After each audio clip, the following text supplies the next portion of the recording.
Bonjour. Bon, on va passer 1 heure sur une présentation donc sur Analytics Platform System, qui est notre appliance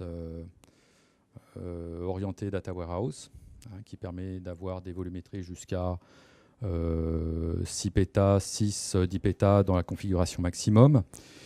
Mais le sujet n'est pas tant celui-ci, le sujet est une technologie qui est dans APS qui s'appelle Polybase et qui permet de se connecter de manière relativement simple à des serveurs Hadoop, à des clusters Hadoop et à du storage dans Azure.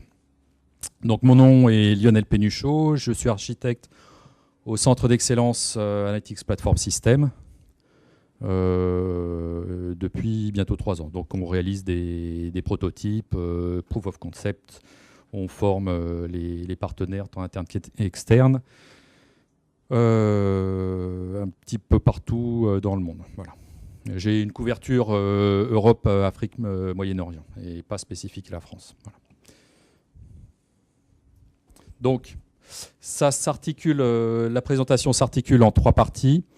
La troisième, il est possible qu'on n'ait pas le temps de la voir. De toute manière, ce sont des use cases que vous pourrez consulter à tête reposée. Le but du jeu, c'est, première partie, vous dire comment on en est arrivé à APS et cette technologie Polybase. La deuxième chose, c'est quels sont un petit peu comment ça fonctionne. Et au milieu de tout ça, je vais vous faire quelques démos. Je n'ai pas une démonstration de bout en bout telle que je voulais vous la montrer.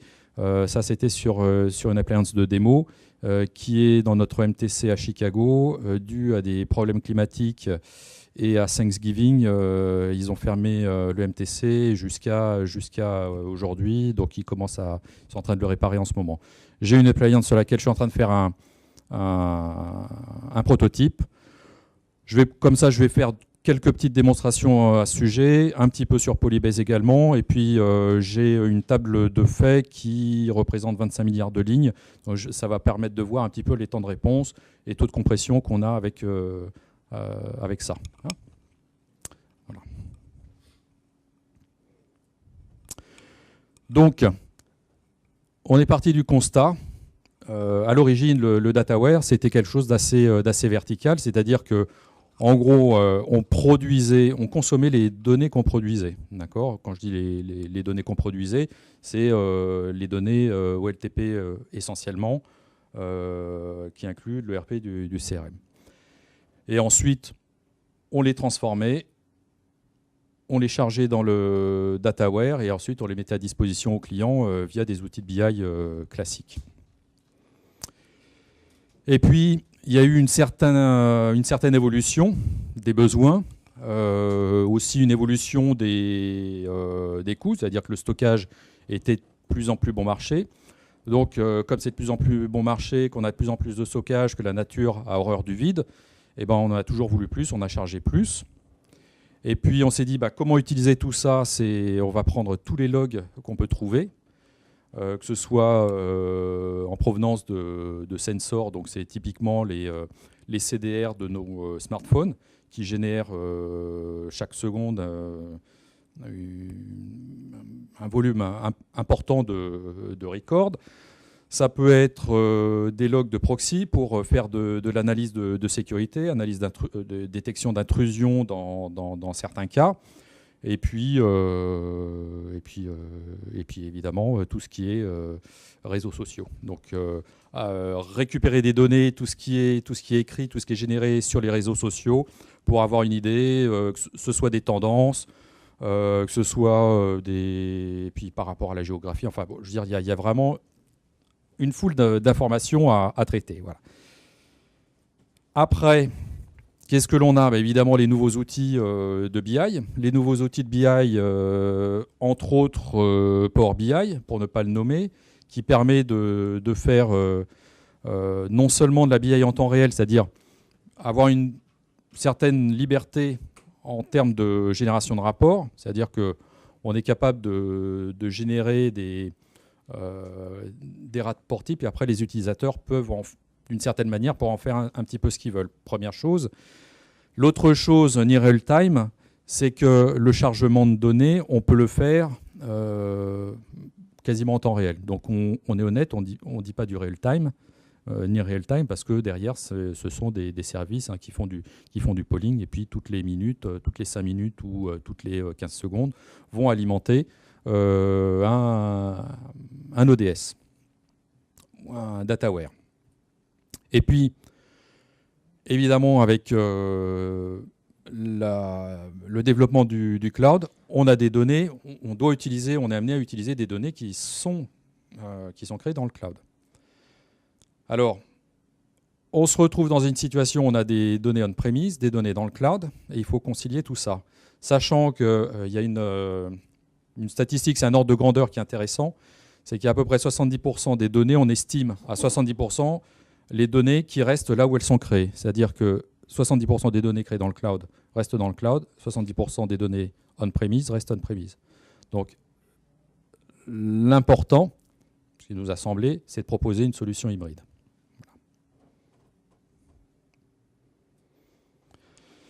Donc, cette solution hybride, elle doit être capable de supporter des données relationnelles, non relationnelles, des données de type tabulaire, multidimensionnelles, gérer du streaming.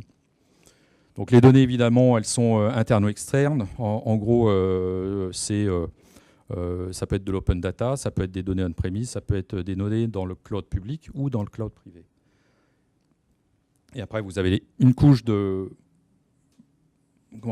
transformation des données, parce que là, on est plus dans une optique, on charge, donc on passe de l'ETL à l'ELT, on charge et ensuite on transforme, on fait du nettoyage de données, et après, on le met à disposition avec des outils de BI, tels que Self-BI, sur des tablettes, smartphones. Et puis évidemment, quelque chose qui vient d'arriver, il y a quelques temps, mais dont l'utilisation commence à se répandre de manière importante, c'est l'analyse prédictive. Et à l'aide de ça, on a une offre qui est Azure Machine Learning, et donc qui permet de faire relativement simplement de l'analyse prédictive. Donc il faut pouvoir interfacer tout ça. Et je vais tenter de vous le présenter dans une démo. Donc, les défis qui arrivent, qui s'offrent à nous, c'est comment dire, en termes de matériel, on a des ressources matérielles qui sont limitées, d'accord. Une solution big data, ça veut dire des nouvelles compétences qu'il faut acquérir, ou alors soit c'est de l'apprentissage supplémentaire, soit de l'embauche de nouvelles personnes. Éventuellement, si on veut, avoir un appliance, jusqu'à il n'y a pas très longtemps, en termes de tarifs, c'était quand même le tarif était élevé, donc ça ne pouvait pas s'adresser à tout le monde. Et puis, évidemment, interfacer tout ça avec les outils de BI, quand on cumule tous ces défis plus la difficulté de connectivité, ça faisait quand même des solutions millefeuilles complexes. Par rapport à cela, on s'est dit, on va fournir APS, Analytics Platform System, qui a commencé d'abord sous le nom de PDW, Parallel Data Warehouse. On a changé le nom simplement parce que on fait plus que du stockage et de la manipulation de données relationnelles. On fait aussi, c'est aussi utilisé pour l'analyse, analyse de données. Il y a une chose qui est restée constante chez Microsoft depuis assez longtemps, c'est la volonté de faire des technologies, les rendre abordables au plus grand nombre. D'accord ? Donc, ce soit SQL Server, On est parti avec un moteur qui était simple d'utilisation, qu'il est toujours extrêmement simple, en réduisant le nombre de paramètres, avec un paramétrage dynamique et avec un coût relativement réduit. D'accord ? On est parti du même principe avec APS. On a voulu construire une appliance, mais qui soit abordable. Dans les jours qui viennent, il va y avoir des annonces qui continuent dans ce sens-là. Bon, quand je dis appliance abordable, on est prix catalogue, on est les moins chers du marché, ce qui permet de toujours avoir un avantage. Et puis on aura d'autres offres qui vont être extrêmement intéressantes. Performance, donc il fallait aussi qu'on offre de la performance. On a du cluster colon store modifiable, updatable, que l'on pratique dans APS depuis bientôt 3 ans.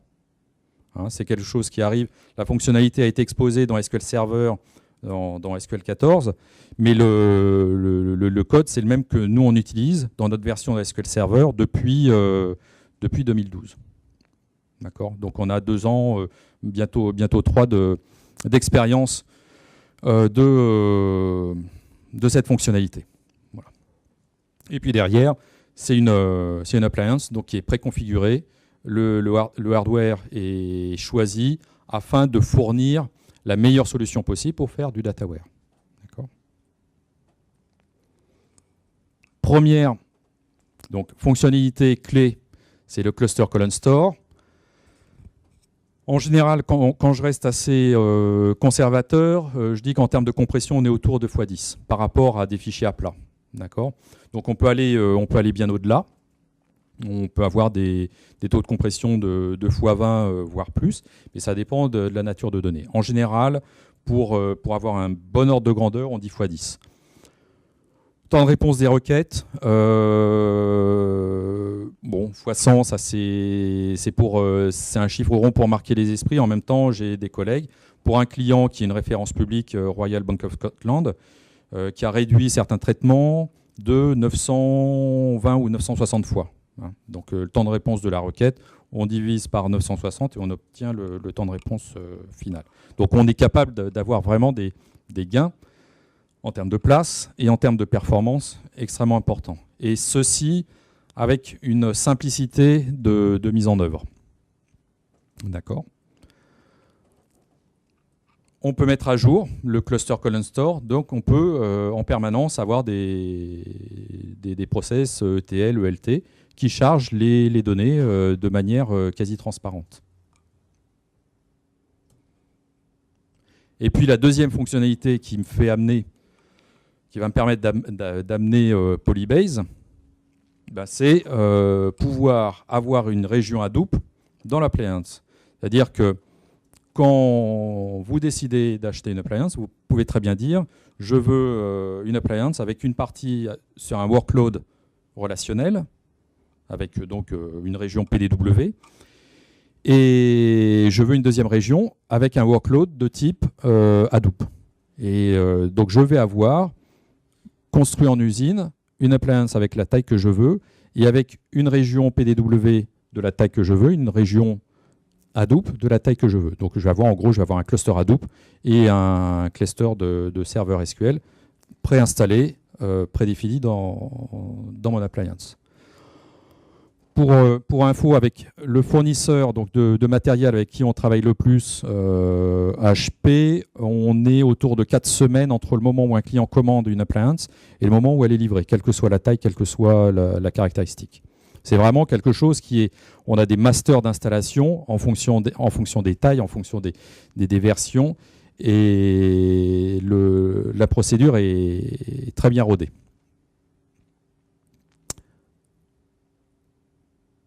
Voilà. Maintenant qu'on a donc une région relationnelle et une région Hadoop, ce qu'on veut, c'est qu'elles puissent fonctionner ensemble de manière la plus simple possible. Toujours fournir la technologie au plus grand nombre. Donc, on a un aspect qui est performance, un aspect flexibilité, c'est-à-dire qu'on supporte avec PW la connexion à différentes distributions Hadoop. On peut également se connecter à Azure de la même manière. La syntaxe est strictement la même. On garde le langage Transact SQL, d'accord, pour accéder aux données Hadoop. Et donc, ce qui permet de garder les solutions existantes. C'est-à-dire qu'on peut facilement, avec une solution existante, accéder à des données Hadoop. C'est-à-dire que mon frontal Analysis Services ou autre va accéder à une source de données SQL et derrière, de manière transparente, va accéder à des données dans des fichiers Hadoop. Et c'est assez simple. Donc, je vais vous faire une première démo des outils. C'est quelque chose de général pour vous montrer un petit peu à quoi ça ressemble pour les DBA. Et puis, j'en ai une deuxième qui sera utilisation de Polybase.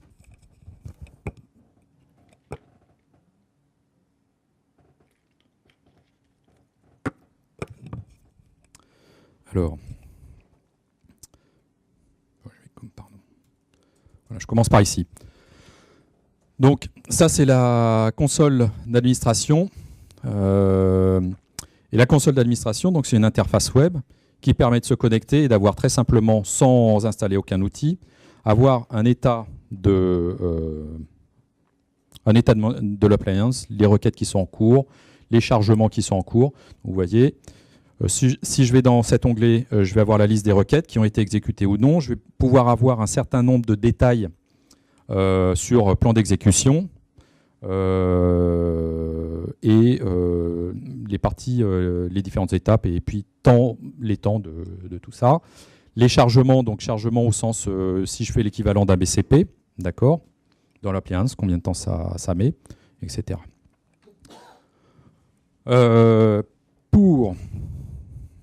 Je regarde un petit peu pour être sûr qu'on puisse tout faire à l'heure. Donc si je vais par exemple sur la partie Health, là, j'ai via des vues système, donc via des DMV, j'accède à tous les composants de l'appliance. D'accord ? Donc les composants, c'est ici, j'ai un nœud de contrôle, ensuite CTL pour contrôle, ensuite j'ai des nœuds de calcul, CMP pour compute, un nœud d'administration. Comme ce sont des VM, je vois sur quel système physique ils sont en train de tourner. Et puis après, j'ai l'état de santé général. Je peux zoomer sur un des systèmes. D'accord ? Et voilà, je peux faire du drill down sur chacun des composants avec les outils de base. Donc ça, c'est pour aussi bien les DBA qui regardent les temps d'exécution de leurs requêtes que les gens qui sont plus côté infra, système, et qui veulent voir au niveau Windows et au niveau composants carte Ethernet ou mémoire, etc., quel est l'état de santé de mon appliance. J'ai en temps réel des graphiques qui proviennent du Performance Monitor et donc qui me donnent... Je peux mettre tous les compteurs classiques, tous les compteurs standards du Performance Monitor, je les retrouve dans cette interface. Hein, voilà, je les retrouve ici. Si je veux charger, si je veux monitorer, par exemple, surveiller le chargement de données. Donc là, j'avais un chargement, je crois que j'en suis à 800 et quelques millions de lignes qui ont été chargées en 1h30. Voilà. Et on va dire 1 milliard dans un cas, sans trop me poser de questions, sans faire d'optimisation particulière. Pour charger 1 milliard, l'ordre de grandeur 1 milliard de lignes, je charge ça en 1h30. Et sachant que le fichier source était un fichier compressé au format gzip. C'est que derrière l'outil de chargement, il se fiche de savoir, c'est un fichier à plat, c'est un fichier compressé. Il le prend, s'il peut le décoder, il le décode et il charge à la volée. Voilà. Ça marche bien. C'est pratique. C'est pratique et puis ça permet aussi, lors de génération de prototypes, de démontrer voilà, quand je dois étendre les données. Dans le cas actuel, le prototype sur lequel je travaille, j'avais 3 ans d'historique. Il a fallu que je régénère à partir de ça 12 ans d'historique, que je fasse un x4. Bon, sans des outils comme ça, avec une telle performance, je pourrais pas faire j'aurais pas pu faire les chargements en une semaine. Je les ai fait en gros, c'est le temps, on va dire, que ça a mis. Là, j'ai des requêtes. Donc, par exemple, ici, j'ai une requête qui a échoué. Ici, j'en ai une autre. Il aurait fallu que je trouve une requête, mais je vais en exécuter. Et je peux, pareil, aller au fur et à mesure faire un drill down et voir le plan d'exécution et chaque étape de ma requête, voir le temps qu'il a mis, pour comprendre un petit peu ce qui se passe. Je vais maintenant, au niveau de l'outil SQL Server Data Tools, qui supporte APS. Alors il supporte, il le reconnaît, à tel point que quand je me connecte à une source, à un APS, donc il met une icône particulière. Il ne s'agit pas de mettre un petit cabinet de disques, mais il s'agit de mettre plusieurs bases pour dire voilà, c'est gros système. Ensuite, j'ai des icônes spécifiques à ce qu'on appelle la géométrie des tables. On peut avoir table répliquée ou table distribuée. Donc quand vous travaillez avec des données, des schémas type étoile, vous avez les tables de dimension ou tables de lookup qui vont être typiquement des tables répliquées, faible volumétrie en dessous du million de lignes. Et tout ce qui est table de fait vont être distribués. Donc on va les découper en tranches et les répartir sur l'ensemble de l'appliance. Ce qui fait qu'après, on va pouvoir paralléliser des requêtes sur l'ensemble de ces tranches et avoir des temps de réponse intéressants. D'accord ? J'ai par exemple ici ma table. Là, j'ai une icône qui est légèrement différente. Là, ça m'indique que cette table est donc distribuée. D'accord ? Elle est distribuée. Et qu'est-ce que j'ai dessus ? J'ai un index. Je vois avec l'icône, c'est un cluster colon store. Cluster colon store index, c'est un nom qui est un petit peu, comment dire, c'est pas un index, c'est du stockage. C'est ça qu'il faut retenir. C'est que je vais stocker les données de ma table, je lis colonne par colonne et je compresse colonne par colonne. Et je stocke ça dans des blobs qui font des tailles de quelques mégas. Donc, ce qui fait que derrière, comme c'est pour supporter de la charge de type dataware, quand je vais faire un select 2-3 colonnes clés et puis avec un sum count sur des valeurs type mesure, je vais pouvoir ne balayer que ces données-là qui sont compressées, donc aller relativement vite pour l'élimination des données qui ne m'intéressent pas et pour l'agrégation. D'accord ? Donc cette table, j'ai 25 milliards de lignes.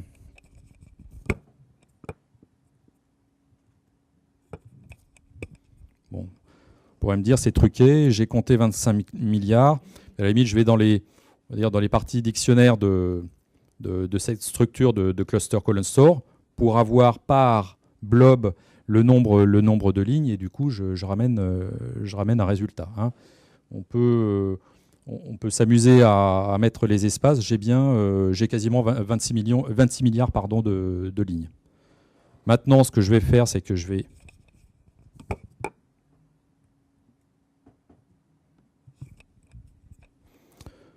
exécuter une requête qui est... non, ça c'était pas celle-ci. Ça c'était la table de dimension et je voulais en fait m'assurer quelles étaient les valeurs de clé de ma dimension. Et puis,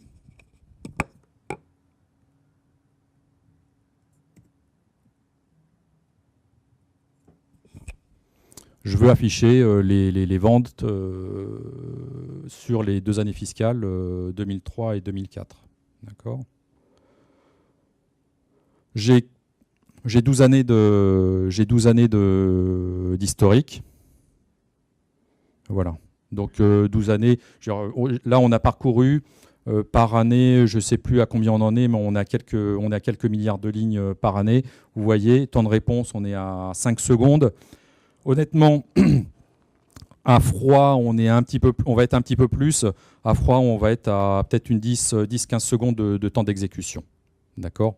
La différence, elle n'est pas elle n'est pas si énorme que ça, parce que franchement, les I/O qui sont générés avec le cluster colon store sont extrêmement réduits. Et l'activité CPU également.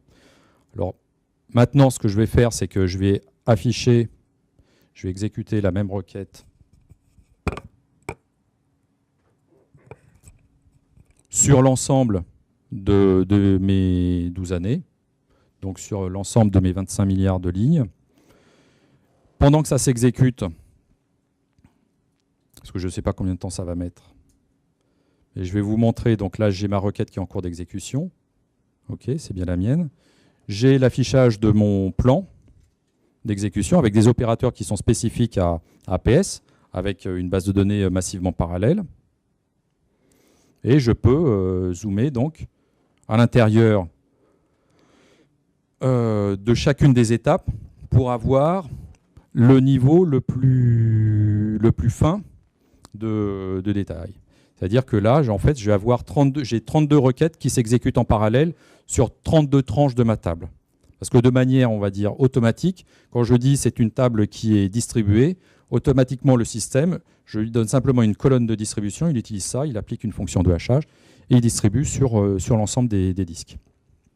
Pendant que je vous dis ça, normalement, voilà, la requête s'est exécutée en 26 secondes. Donc voilà. Pour vous donner l'ordre de grandeur, cette machine-là, c'est un demi-rack. Donc on peut travailler sur un full rack, c'est-à-dire le double. Et dans ces cas-là, vous aurez des temps de réponse qui vont être divisés par 2. Ce qui est important avec l'Opléant, c'est qu'on essaie de conserver une linéarité dans les temps d'exécution. Ce qui veut dire que demain, si vous voyez que non pas en termes de volume, mais vous commencez à avoir des limitations en termes de performance, vous pouvez choisir la solution de doubler la taille de votre appliance et derrière, vous allez diviser par 2 quasi mécaniquement, aussi simplement que ça, les temps de réponse. Donc, en termes un projet de migration sur APS, donc d'un quart de rack à un demi-rack ou d'un demi-rack à un full rack, c'est demander au service achat est-ce qu'on a le budget, appeler le constructeur pour planifier l'installation, appeler Microsoft également ou sur un même appel, appeler les deux pour coordonner leur venue. Et en un week-end, même pas, on a étendu l'appliance. On a doublé sa taille en termes de stockage et en termes de puissance. Donc voilà, ça c'était la première démonstration.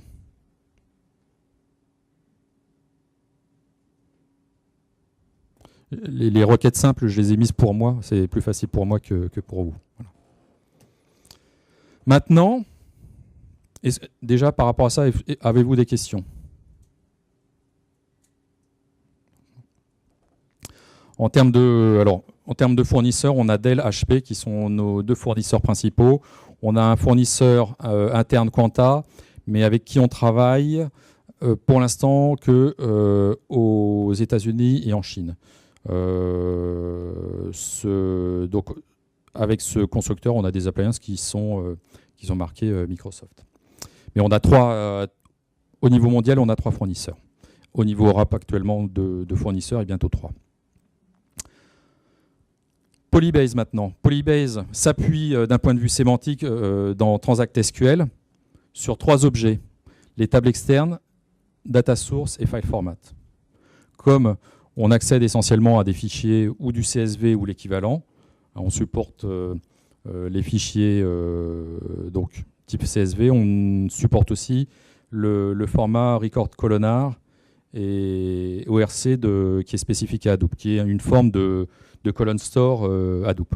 D'accord. Après, est-ce qu'on aura des évolutions? Oui, il y en aura. Quand? Ça, je ne peux pas vous le dire. Donc, j'ai ma table externe qui s'appuie sur une source de données externe et un fichier de format. Simplement, je lui dis, voilà, tu peux accéder à tel cluster Hadoop et je te donne un fichier de format. Dans ce cas-là, je peux mettre par exemple le pipe comme séparateur ou la virgule, point guillemets, le point virgule. Je peux définir des différents formats de date en fonction des fichiers que je vais lire, qui proviennent de sources différentes. D'accord ? Et ces tables externes, elles sont vues comme des tables standards. J'ai une table qui appartient à un schéma avec des colonnes typées, avec tous les types supportés dans APS. Par rapport à ça, ça veut dire que je peux sécuriser mes données qui sont dans Hadoop en utilisant la syntaxe Transact SQL. Donc ça veut dire que je peux utiliser un modèle de sécurité, qui est mon modèle SQL, pour sécuriser les données qui sont dans Hadoop.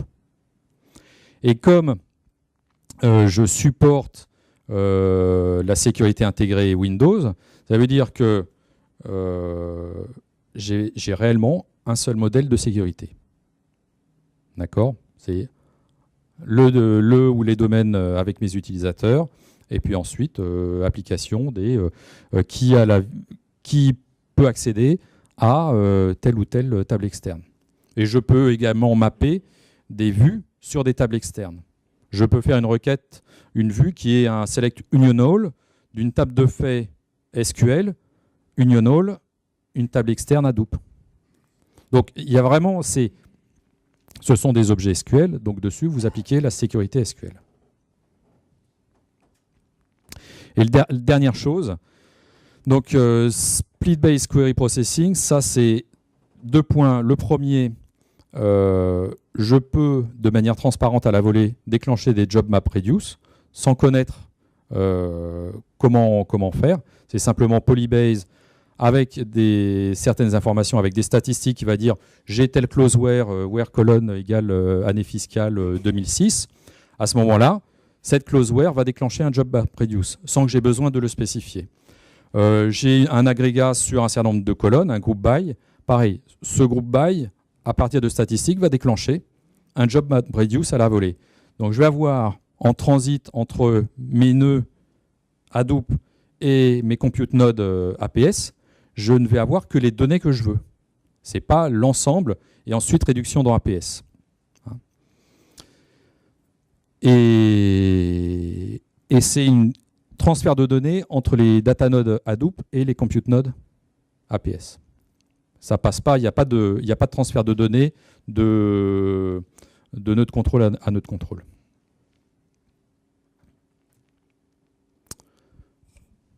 Voilà. Donc là, pour vous dire, je cherche à le dire en français, on appelle ça le push-down de prédicat, de dire je prends une close where, un group by, et je le transforme en job map reduce dans mon cluster Hadoop. Voilà. C'est ça. En plus, il y a une chose importante, c'est que les données qui sont renvoyées de Hadoop, comme j'ai une discussion de data node à compute node, chaque data node, quand il va renvoyer les données, elles vont être distribuées automatiquement vers ses homologues compute node. Et après, je vais avoir une requête finale qui va me renvoyer les résultats. Donc c'est vraiment, je continue à distribuer les données. Quoi qu'il arrive, c'est toujours, je n'ai pas une accumulation à un endroit. C'est répartition au maximum.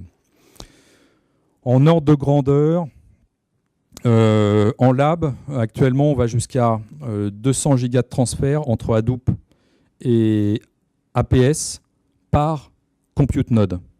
Donc, si j'ai un demi-rack qui a 4 compute nodes, j'arrive à 800 gigas à l'heure de transfert entre Hadoop et APS.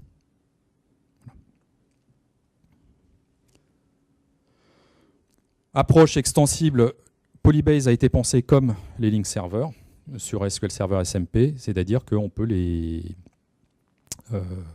on peut imaginer que les types de formats supportés vont constamment évoluer, également les sources de données. C'est vraiment ça l'idée.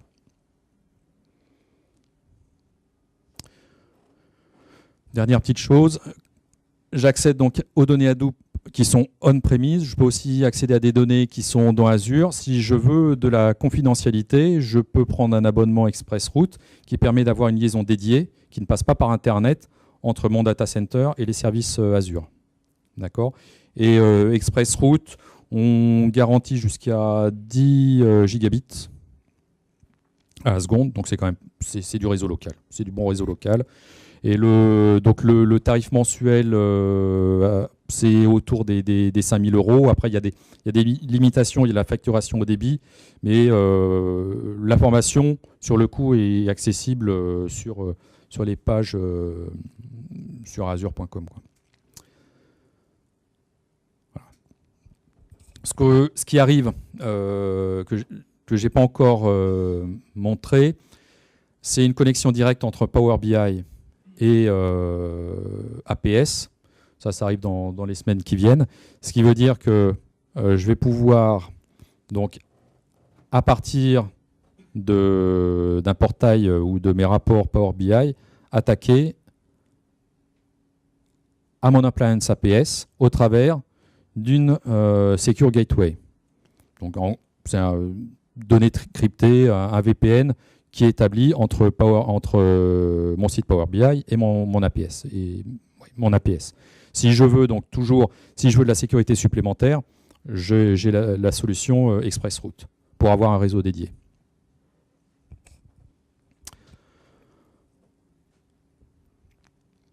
Là, je passe sur quelques scénarios types de l'utilisation d'APS, parce que c'est vrai qu'on va se poser la question dans quels sont un petit peu les usages qui se dégagent au cours de la petite année d'utilisation d'Hadoop. Polybase, pardon. Polybase a été introduit officiellement en avril 2014. Ouais, avril 2014. Et non, bref. Et à partir de là, avec les prototypes qu'on a développés pour les clients, on voit un petit peu quelle est la demande et qu'est-ce qui ressort. Il faut bien penser que Hadoop, c'est très bien pour les gros volumes de données. C'est très bien parce que, comme c'est de l'open source, on a un nombre de librairies pour faire de l'analyse prédictive ou pour faire tout un tas de jobs qui sont accessibles facilement.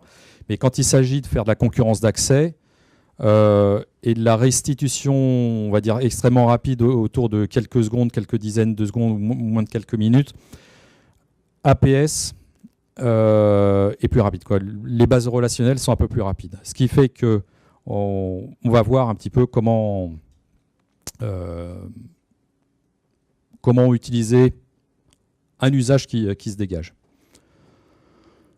Donc, on a ici, comment dire, j'utilise mon cluster Hadoop comme une zone de TL. C'est-à-dire que j'ai des transformations massives qui sont faites dans Hadoop. Et ensuite, j'ai la partie vivante de mes données que je vais stocker dans APS. Et l'idée, c'est de dire, les hot data sont dans APS, parce que c'est là-dessus que j'ai le plus d'accès. Donc c'est là où j'ai, par exemple, un nombre important d'utilisateurs, des centaines d'utilisateurs qui veulent accéder aux données. Donc les accès concurrents, les meilleurs accès concurrents, vous les aurez sur la région PDW d'APS.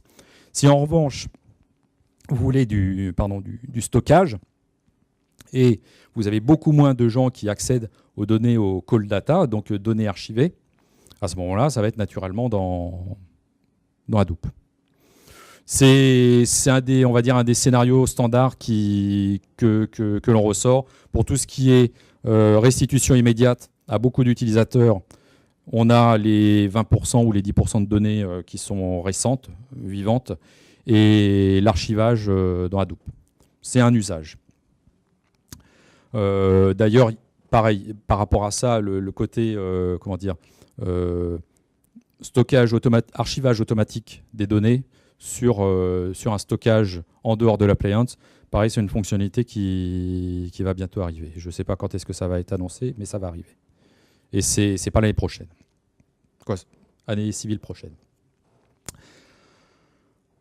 Un autre usage ici, c'est je veux utiliser un stockage élastique, souple, donc les blobs dans les Azure Blob Storage. Et par contre, c'est des données qui sont relativement peu sensibles. En plus, par rapport à ça, c'est que les données qui sont dans mes blobs Azure, je peux y accéder avec Azure Machine Learning. Donc, mes données soit anonymisées, soit non critiques, je vais les envoyer dans Azure via Polybase, dans un blob. Ce blob, je vais le lire avec Azure Machine Learning, générer des prédictions, d'accord ? Et ces prédictions, je vais les écrire dans un autre blob, d'accord ? Et cet autre blob, je vais le relire via Polybase dans APS, et puis je vais le restituer dans mes rapports BI. Et l'outil frontal, ça peut être du Power BI, mais ça peut être également du Excel Services ou de l'Analysis Services. C'est bien ça qu'il faut comprendre, parce que derrière ce que l'on expose avec Polybase, ce sont des tables et des vues, ni plus ni moins. Évidemment, les données sensibles, on les garde dans nos systèmes de stockage on-premise. Et là, c'est la parfaite illustration d'un scénario hybride. Et c'est la même syntaxe. Pour accéder, external data source, c'est soit je pointe vers un blob Azure, soit je pointe vers un cluster Hadoop dans mon data center.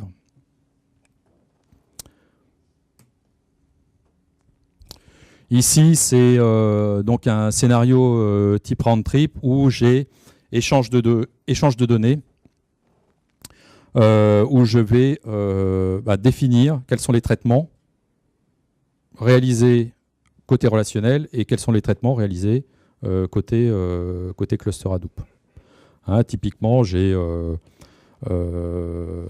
j'utilise beaucoup le langage R de Revolution Analytics, d'accord ?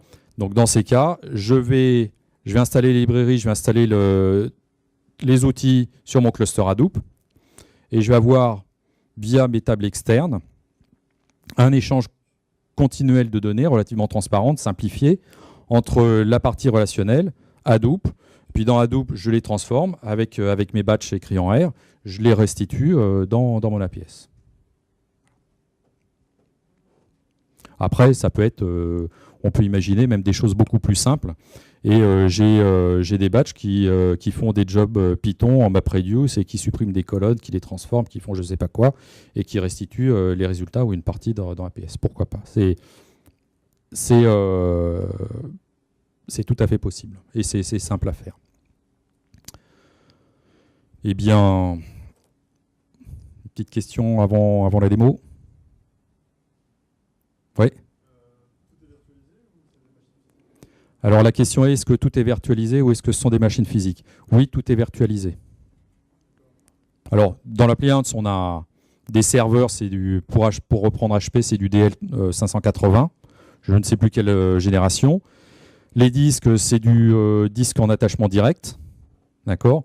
Et par contre, tout ce qui est node control et compute node, tout ça, ce sont des VM. Et la région Hadoop, de la même manière, les name node, data node, toutes les machines sont des machines virtuelles. Donc c'est Windows Failover Cluster, Cluster Share Volume et Hyper-V. Donc ce qui fait qu'on peut très bien imaginer exporter le modèle dans le cloud. Ouais. Vous avez les baies sont organisées. On a une baie pour 2 nœuds de contrôle sur l'architecture HP. Et dans la baie, qui est en RAID 1, vous avez les images. Vous avez le stockage des images, des compute nodes, plus le stockage, avec des lunes particulières et des disques particuliers. Et aussi, dans ces baies, vous avez des disques de spare. On a de l'autre disponibilité dans APS. C'est que quand vous achetez le système, ce n'est pas simplement comparable à un serveur SQL, mais tout est redondé. En interne, on a du réseau haute vitesse de l'InfiniBand à 56 gigabits seconde. On a 2 switches. Vous avez les accès externes Ethernet en 10 gigabits. C'est pareil, les switches sont redondés. À l'intérieur des serveurs physiques, c'est redondé. Et vous avez aussi des machines de spare. S'il y en a un qui tombe en panne, qu'on puisse basculer les VM, donc compute node, control node, qu'on puisse les basculer sur ces machines de spare. Allez. Une petite démo pour finir, je pense.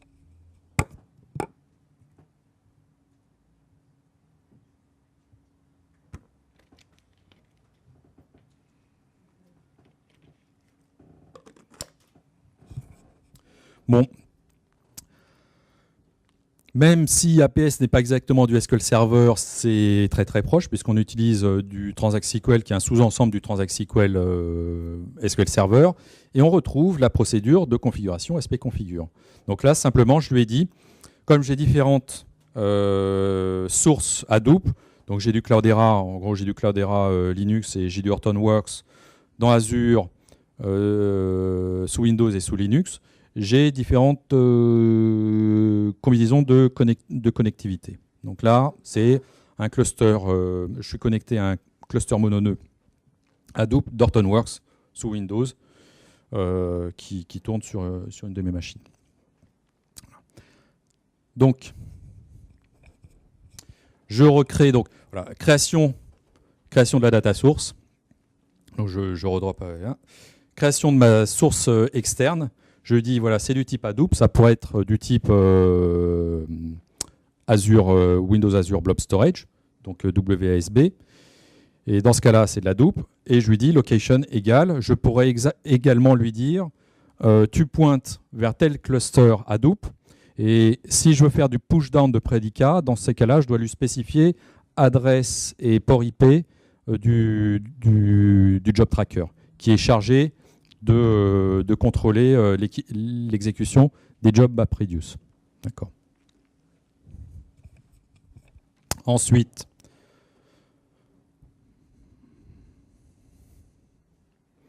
voilà, j'ai mon fichier de format.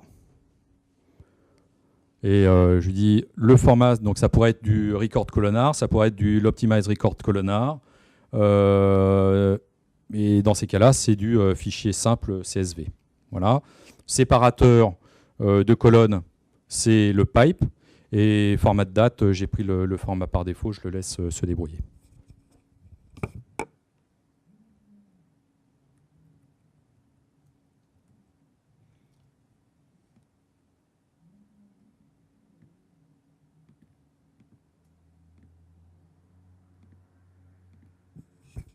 Voilà, donc une fois que j'ai créé mes sources, elles sont visibles au niveau du serveur. Une fois que j'ai créé mes sources de données et fichiers de format, je peux y accéder, je peux les visualiser au niveau du SQL Server Data Tools. Je peux les revisualiser dans l'interface. Et par exemple, clic droit, View Code, et je retrouve le code pour pouvoir l'exécuter sur un autre cluster, sur un autre appliance. Maintenant, je vais créer un certain nombre de tables. C'était un proof of concept. En fait, les logs, c'était un client qui voulait faire des statistiques sur l'utilisation de ces applications Internet. Et donc, ils se sont dit, on va mettre de la télémétrie dans l'application. La télémétrie va dans des fichiers logs qui sont les action log staging.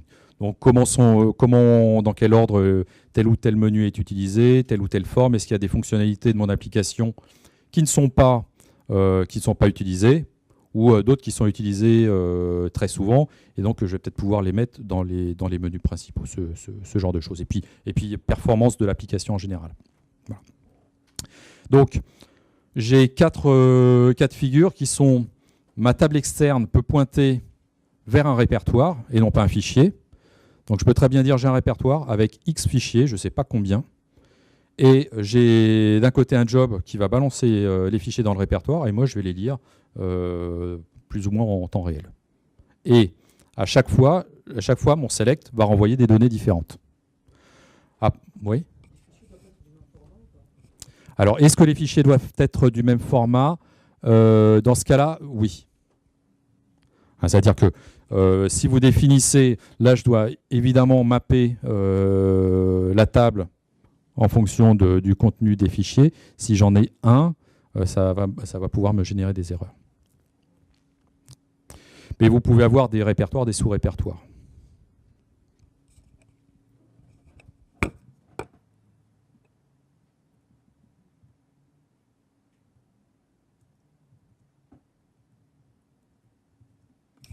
Voilà, donc j'ai créé une table sur un répertoire. La volumétrie, là, elle est toute petite, mais l'intérêt, c'est de vous montrer. Donc, en fait, mon répertoire, c'est celui-ci. D'accord ? Et j'ai un certain nombre de fichiers. Donc, j'ai un fichier vide, j'ai des fichiers pleins. Tout à l'heure, je vous ai montré, le résultat, c'était 46 lignes. Et maintenant, je vais supprimer 2 fichiers. Voilà. J'en supprime un deuxième. Je reviens sur mon SQL Server Data Tool. Donc vous voyez, 46 lignes. Je réexécute. Bon, j'ai plus que 31 lignes. Tout ça pour vous montrer la mécanique. Hein, c'est que derrière, il n'y a pas de contrôle en permanence du contenu des fichiers. Donc vous pouvez déposer des fichiers en permanence. Et derrière, les requêtes vont refléter le dernier contenu des fichiers.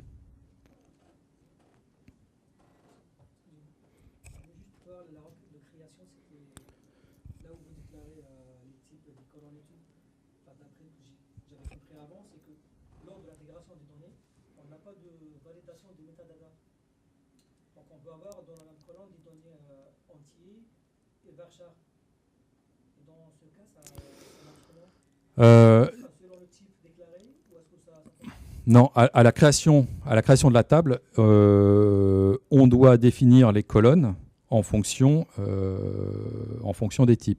Alors derrière, si vous voulez être extrêmement permissif, vous pouvez créer des tables externes avec que du varchar. Et dans ces cas-là, dedans, peu importe le format, il va le lire sans faire d'erreur. Et ensuite, vous avez des vues qui vont faire des conversions sur ces tables externes. Il y a aussi la possibilité de définir un taux de rejet. C'est-à-dire que par exemple, tous les 1000 lignes, j'accepte 20% de déchets. Donc si j'ai des lignes qui ne respectent pas le format, bon, je les passe. Ça va générer un warning à la fin de la requête, mais je continue à lire mes fichiers. Voilà, on peut jouer là-dessus. Ça, c'est relativement important parce que quand on doit traiter justement des données de sources diverses, on a toujours des problèmes de rejet des lignes incompatibles. Mais c'est géré. Hein, vous avez les options reject type, reject value, et puis il y en a encore un troisième dont je ne me souviens plus. En fait, le traitement des déchets, c'est une fonctionnalité que l'on a également dans notre outil d'import en ligne de commande qui s'appelle DW Loader et qui est l'équivalent du BCP.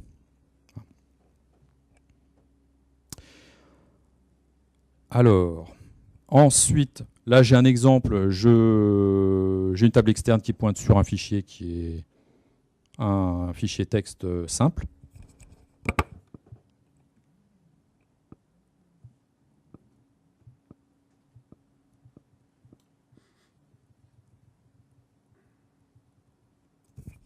Ici, c'est un fichier texte compressé.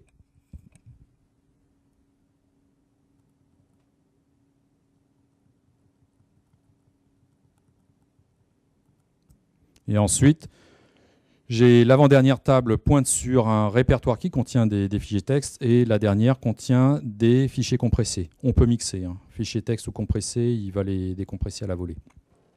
Ce que je n'ai pas dans cette démonstration, mais qui est aussi dans la doc, les codecs de compression côté Hadoop, on peut les définir à la création de la table externe. On peut installer nos propres codecs de compression et les utiliser quand je crée la table.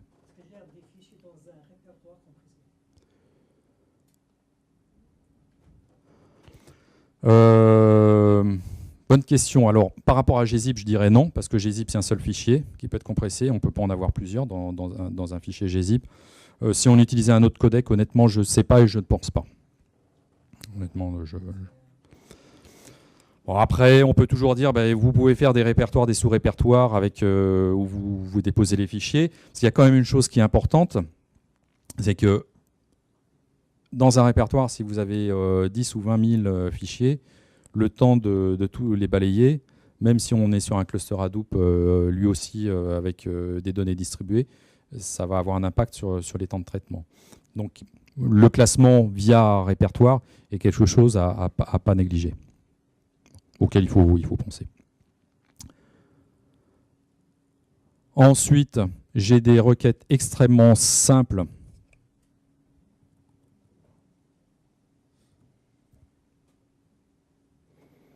Bon, je fais les comptages.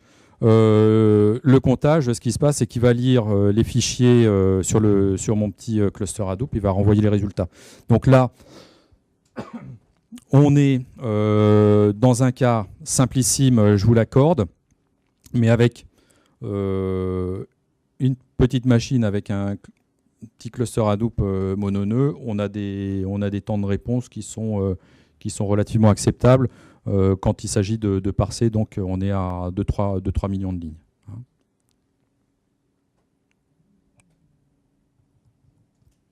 Et là, j'exécute un agrégat sur les répertoires, sur cette table qui est en fait un répertoire qui contient des fichiers compressés. Et après, vous pouvez étendre la requête à une jointure avec une table normale ou une jointure avec une autre table qui est une autre table externe.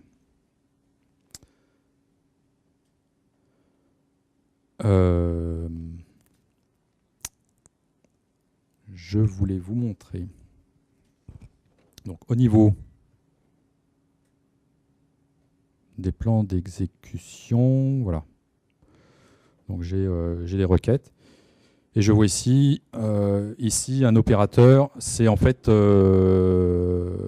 c'est l'Hadoop Round Robin. C'est à ce moment-là qu'il va aller chercher les données, demander au cluster Hadoop de lui renvoyer les données. Et ensuite, le ou les data nodes du cluster Hadoop vont renvoyer en round robin les données vers les compute nodes APS, et après les compute nodes APS vont retourner le résultat. Voilà.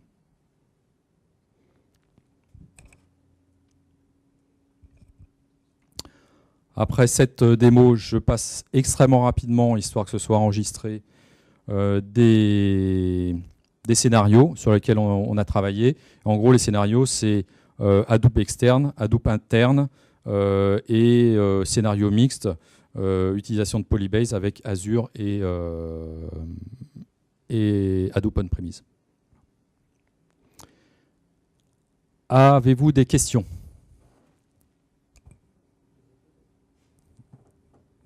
Alors c'est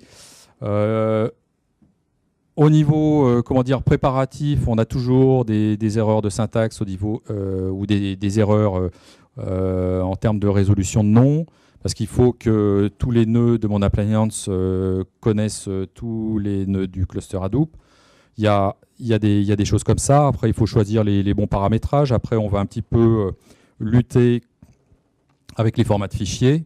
Mais comme on en a un petit peu discuté précédemment, on a toujours la possibilité, dans un premier cas, quand on ne connaît pas, de tout chercher dans des colonnes de type varchar qui, de toute manière, vont tout lire.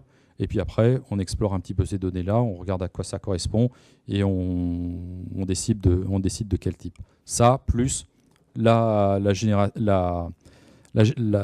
gestion des rejets. En termes de ressources, ça, ce sont des références, des références publiques avec les liens sur les études de cas, d'accord. Et là, c'est presque tous les clients, une partie des clients avec lesquels on a travaillé. Voilà. Donc, et par industrie.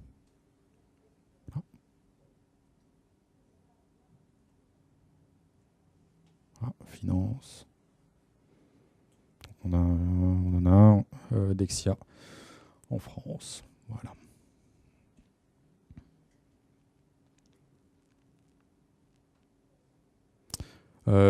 Police de Londres, avec qui on a travaillé. Eux, il s'agit de stocker, archiver sur plusieurs années tous les clichés de toutes les caméras de la banlieue de Londres. C'est je ne sais plus combien de milliards tous les 6 mois de clichés. Donc il y a une partie qui est stockée, les images sont stockées quelque part sur des disques, sur des fillers.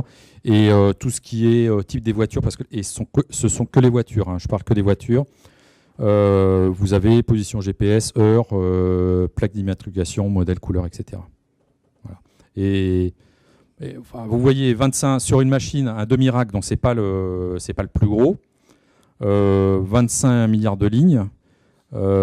Pour générer, il m'a fallu 40 heures pour générer ce volume de données. Et après, la restitution, les requêtes, c'est quelques dizaines de secondes. Alors c'est sûr, si on fait des requêtes un peu plus complexes, on peut en avoir pour quelques minutes, mais les temps de réponse sont, par rapport à la volumétrie, sont extrêmement plus que satisfaisants. Voilà. Merci de m'avoir écouté jusqu'au bout.